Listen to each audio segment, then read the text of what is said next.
जय श्री राम। नमस्कार दर्शक बंधु, आपण माने जानिछंती कि आम बाड़ी बगीचारे थिबा एही साधारण तेंतुली गछ कौनसी बड़ डाक्तरखाना ठारू कम नुहे। हाँ आज्ञा, आज एही भिडियो रे तेंतुलीर एमिति किछि चमत्कारी औषधीय गुण विषय कहिबी जहा सुनिले आपण माने आश्चर्य होई जिवे। आपण मानकर आंठु गंठी बिंदा हेउ किंबा पेटर ग्यास समस्या किंबा बढुथिबा ओजन तेंतुली गछरे अछि सबुरी समाधान। तेबे डेरी न करी चालंतु जानिबा एही गछर सिक्रेट फायदा विषय जहा शह शह वर्ष पूर्वरु आम आयुर्वेद रे व्यवहार होई आसुअछि। एबे जानिबा गछर परिचय। बड़ गछ जंगल बाड़ी बगीचारे देखा जाए। सरु सरु पत्र, हलदिया रंगर फूल फुटी थाए। फूलरू फल धरे। फल गुड़िक लंबा अटे। पाचिगला परे फल पाउंसिया एवं बेसी रसाळ। फल मध्यरे कला मंजी रही थाए। तेंतुली खाइयाकू पिला माने बेसी पसंद करिथांती। तेंतुली खटार स्वाद अलगा। हिंदी रे इमिली, बंगाली रे आंबली, संस्कृत रे आमलिका, चिंचा, चिंतिका, इंग्लिश रे टमारिड। एबे जानिबा विभिन्न रोगर उपशम पाई व्यवहार प्रणाली। 5 रु 10 ग्राम तेंतुली पत्र क्वाथरे 1 ग्राम हेंगु चूर्ण, सैंधव लुण 1 ग्राम एकत्र करी पान कले 4-5 दिन मध्यरे सुखिला काश भल होई थाए। व्रण तेंतुली पत्र 5 रु 10 ग्राम चावल धुआ पानी रे बाटी भल करी सिजाई देबे। एही पानी उषुम थिबा सेथिरे पतला कना भिजाई सेई कनाकू चिपुड़ी व्रण रे सेकिले व्रण वेदना प्रशमित होई थाए। एतिकी नुहे, एहार रसकू व्रण रे लेपन कले व्रण मध्य फाटी जाई थाए। अर्श बा रक्त हर्ष।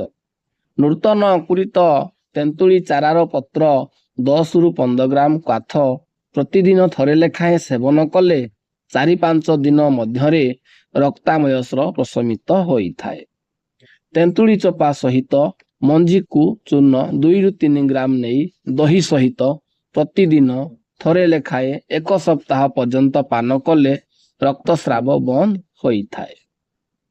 तेंतुली फूल 4 रु 5 ग्राम को पानी रे बाटी प्रतिदिन थरे लेखाए 7 रु 8 दिन पर्यंत पान कले रक्तार्श रोग प्रशमित होई थाए।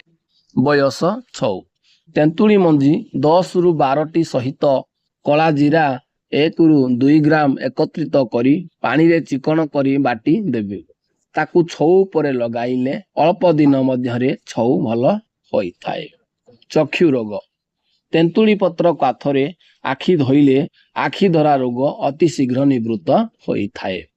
तेंतुली पत्र को चिकन करी बाटी आखि पतारे लगाई रोगी को आखि बंद करी 4-5 घंटा पर्यंत सुकाई रखिबे। तापरे ताकू सुखी गला परे आखि पता पानी रे धोई देबे। मांकड़ा मुसार विषाक्त। मांकड़ा मुति देले किंबा देहरे लागी गले सही स्थान विषाक्त होई फुली जाई थाए एवं परवर्ती काल रे पटका होई मध्य जाए। एही विष को निवारण करिबा पाई तेंतुली पत्र 4 रु 5 ग्राम सहित गोली मरीच 7 रु 8 टी एकाठी बाटी सेतिरे लेपन करिवे। एही परी 2 रु 3 दिन कले रोगी उपशम पाई थाए। कंठ क्षत प्रशमन अर्थ तेंतुली पत्र को सिजाई सही पानी नख उषुम थिबा बेले कुलुकुचा कले अल्प दिन मध्यरे कंठ क्षत भल होई थाए।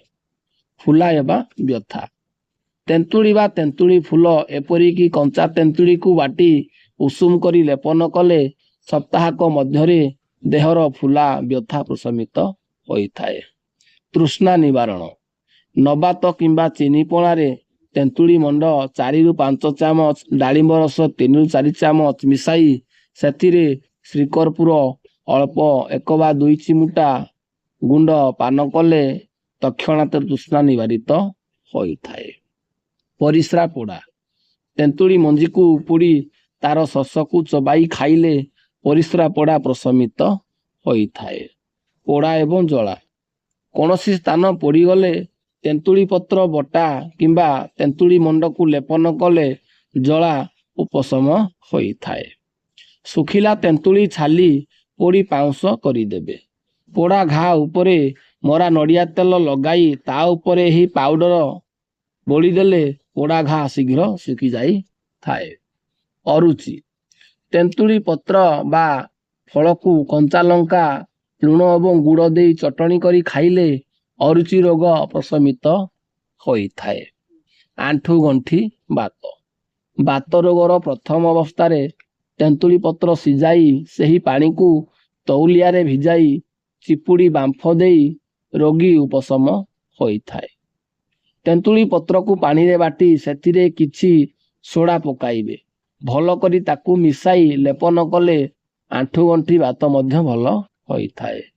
କୁର୍ମି ତେନ୍ତୁଳି ପତ୍ର ରସ ପିଇଲେ ପେଟରେ ଥିବା କୁର୍ମି ସବୁ ମରି ଯାଆନ୍ତି।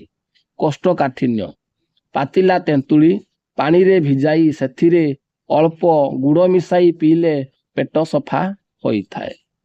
ୱେଟ୍ ଲସ୍ ତେନ୍ତୁଳିରେ ହାଇଡ୍ରୋକ୍ସିଟ୍ରିକ୍ ଏସିଡ୍ ବା HCA ଥାଏ, ଯାହା ଶରୀରର ବାଜେ ଚର୍ବିକୁ ଜମିବାକୁ ଦିଏ ନାହିଁ ଏବଂ ଓଜନ ନିୟନ୍ତ୍ରଣ କରିବାରେ ବହୁତ ସହାୟକ କରେ। ରକ୍ତଚାପ ତେନ୍ତୁଳି ଶରୀରରେ କୋଲେଷ୍ଟ୍ରଲ ସ୍ତରକୁ କମାଇ ହୃଦୟକୁ ସୁସ୍ଥ ରଖେ ଏବଂ ରକ୍ତ ସଞ୍ଚାଳନ ସଠିକ୍ କରିଥାଏ। ଏବେ ଜାଣିବା ତେନ୍ତୁଳି ମଞ୍ଜିର ଉପକାରିତା ବିଷୟରେ। ତେନ୍ତୁଳି ମଞ୍ଜି ଚୂର୍ଣ୍ଣ ରକ୍ତର ଶର୍କରା ସୁଗାର ସ୍ତରକୁ ନିୟନ୍ତ୍ରଣ କରି ମଧୁମେହ ବା ଡାଇବେଟିସ୍ ରୋଗୀଙ୍କ ପାଇଁ ଲାଭଦାୟକ ହୋଇଥାଏ। ଏହା ହାଡ଼ ମଜବୁତ କରିଥାଏ ଏବଂ ଶାରୀରିକ ଦୁର୍ବଳତା ମଧ୍ୟ ଦୂର କରିବାରେ ସାହାଯ୍ୟ କରିଥାଏ। ଏହିପରି ଆୟୁର୍ବେଦିକ ଉପଚାର ଭିଡ଼ିଓ ପାଇଁ ଭିଡ଼ିଓକୁ ଲାଇକ୍ କରନ୍ତୁ, କମେଣ୍ଟ କରନ୍ତୁ ଏବଂ ସାଙ୍ଗମାନଙ୍କ ସହିତ ସେୟାର କରନ୍ତୁ ଏବଂ ଚ୍ୟାନେଲକୁ ସବସ୍କ୍ରାଇବ୍ କରି ପାଖରେ ଥିବା ବେଲ୍ ବଟନକୁ ନିଶ୍ଚୟ ଦବାନ୍ତୁ।